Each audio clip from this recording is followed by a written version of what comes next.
ሐምሌ 8 ቀን 2018 ዓመተ ምህረት በዛሬው ዕለት ለመላው የሀገራችን ህዝቦች ለማስተዋወቅ ወይም ደግሞ ለመግለጽ የምንፈልገው ሰውና ባህሪያት በሚል ርዕስ ዙሪያ ነው።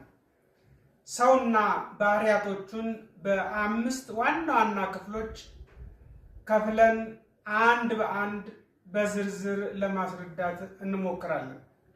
የመጀመሪያው ሰው ክፍል 1 ውስጥ የምናስቀምጠው የሰው ምድብ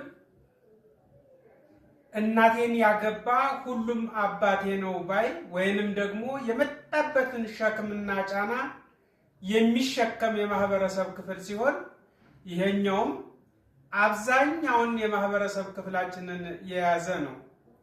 ሁለተኛው የሰው ምድብ ወይም ደግሞ የሰው ባህሪ ካልኮረኮሩት የማይስቅ ወይንም ደግሞ የሰው ቁስል የማያመው የማህበረሰብ ክፍል ሲሆን ይህ ሰው በደል ካልደረሰበት በስተቀር ለሰዎች በደል ምንም አይነት ደንታ የሌለው ራሱ የወዳድ የሆነውን የማህበረሰብ ክፍላችንን የሚይዝ ነው።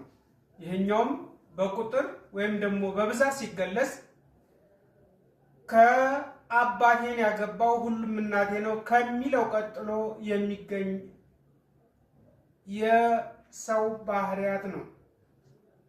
በሶስተኛ ደረጃ የምንገልጸው የሰው ባህሪያት በሶስተኛ ደረጃ የሚገለጸው የሰው ባህሪያት አስመሳይ ወይም ደግሞ አሳይ መሲ የሚባል ነው። አሳይ መሲዎች ወይም ደግሞ አሳይ መሲዎች አስመሳዮች የምንላቸው የሰው ክፍሎች እጅግ በጣም አስቸጋሪና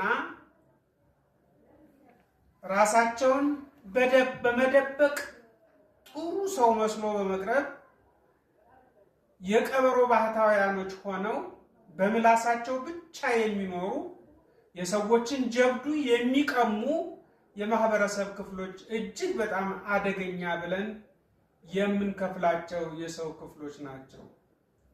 በአራተኛ ደረጃ የምናስቀምጠው የሰው ክፍል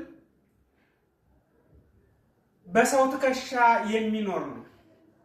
በሰው ትከሻ የሚኖር ነው ሲባል ከኛ ከወቅታዊ የትግል አኳያ እንኳን ስናየውና ስንገምተው ገንዘብ ሰጣችሁ ነበር፣ እንደዚህ ማድረግ ነበረባችሁ፣ እንዲህ ሳታደርጉት ቀራችሁ እያለ የኛን የማህበረሰብ ክፍል ሁሉ የሚያምስ ነገር ግን በቁጥራቸው እጅግ በጣም ዝቅተኛ የሆኑ አብዛኛውን ሀብታምና የሀብታም ሀብታም የምንላቸውን የሰው ክፍሎች በውስጡ የያዘ ነው። በአምስተኛ ደረጃ የምናስቀምጠው የሰው ክፍል የሰው ቁስል የሚያመው ነው። ይህ የሰው ቁስል የሚያመው እጅግ በጣም አስፈላጊና ትክክለኛ የሰው ምድብ ነው ብለን የምናየው ነው። ይህ ሰው የራሱ ቁስል ሳይሆን የሚያመው ሰዎች ሲበደሉ፣ ሰዎች ችግር በሚደርስባቸው ቦታ ሁሉ እኔ ልቅደም ብሎ ራሱን አሳልፎ ለመስጠት የተዘጋጀ ነው።